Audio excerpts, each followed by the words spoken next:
হাওয়াই মিঠাই বিক্রি করে স্বাবলম্বী আব্দুল গফফার। স্বপ্ন দেখতে বয়স লাগে না একথার বাস্তব উদাহরণ ফরিদপুরের বলমারীর আব্দুল গফফার। একসময় মাছ ব্যবসায়ী ছিলেন তিনি। সংসার চালাতে হিমশিম খেতে হতো। তবে ১৩ বছর আগে মাত্র ৪,০০০ টাকায় একটি হাওয়াই মিঠাই মেশিন কিনে বদলে গেছে তার জীবন। নিজ হাতে তৈরি করে নানা রঙের আকর্ষণীয় হাওয়াই মিঠাই যা তিনি এবং তার ৩ থেকে ৪ জন কর্মী মিলে বিক্রি করেন বলমারীর হাটবাজার ও মেলাগুলোতে। ছোট পরিসরে শুরু করা ব্যবসা এখন তার পরিবারের ভরসা। এই আয় দিয়েই ৬ সন্তানকে লেখাপড়া করিয়েছেন, বিয়ে দিয়েছেন, এমনকি প্রতি বছর নিজের নামে জমিও কিনেছেন তিনি। আব্দুল গফফার বলেন, আগে সংসার চালাতে খুব কষ্ট হতো, আল্লাহর রহমতে এখন ভালো আছি। এই মিঠাই বিক্রি আমার জীবন বদলে দিয়েছে।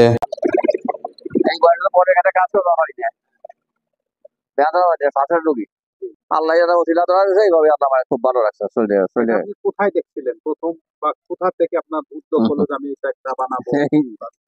একটা রাস্তায় একটা ছেলে আইছিল বইমারি ব্যস্ত। হ্যাঁ। কথায় কথায় কথা যে মেশিনটা ব্যস্ত নেই, কথা ব্যস্ত। ওর কাছে মেশিন কিনি, ওই আল্লাহ নামে শুরু করছিলাম।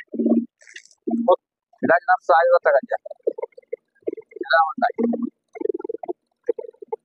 তারপর প্রথম ব্যবসায় কত টাকা? ৪,০০০ টাকা থেকে ৪,০০০ টাকা মেশিন দিলাম। চিনি ১ কেজি। চিনি ১ কেজি, স্পিরিট ২ লিটার, ব্যান এখন ৩২,০০০ টাকা। এই দিয়ে আপনার ব্যবসা। এই যে ব্যবসা শুরু করলাম। এখন আপনি ব্যবসায় মোটামুটি ভালোই। আল্লাহ দিয়ে খুব ভালো আছে। গ্রামের ভিতরে আমি খুব ভালো আছি।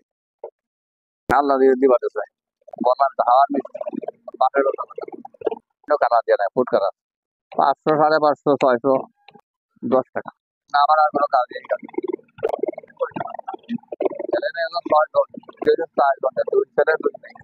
পুঁজি লাগে না।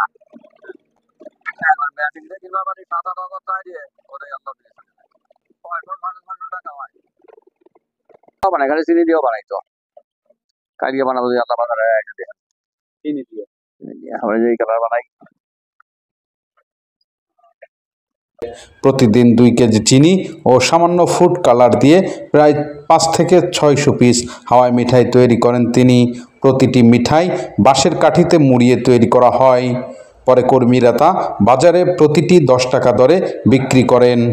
বিশেষ করে মেলা কিংবা বড় বাজারে বিক্রি করা হয়। বয়সের ভারও ন্যূহ্য হলেও গফফার দমে যাননি।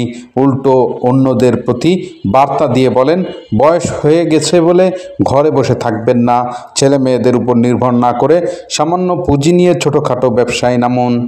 দেখবেন একদিন তারাই খোঁজ নেবে আপনার। শেষ বয়সে এসে জীবনের নতুন মানে খুঁজে পেয়েছেন আব্দুল গফফার। নিজে স্বাবলম্বী হওয়ার পাশাপাশি অন্যদেরও কর্মসংস্থান করে চলেছেন তিনি।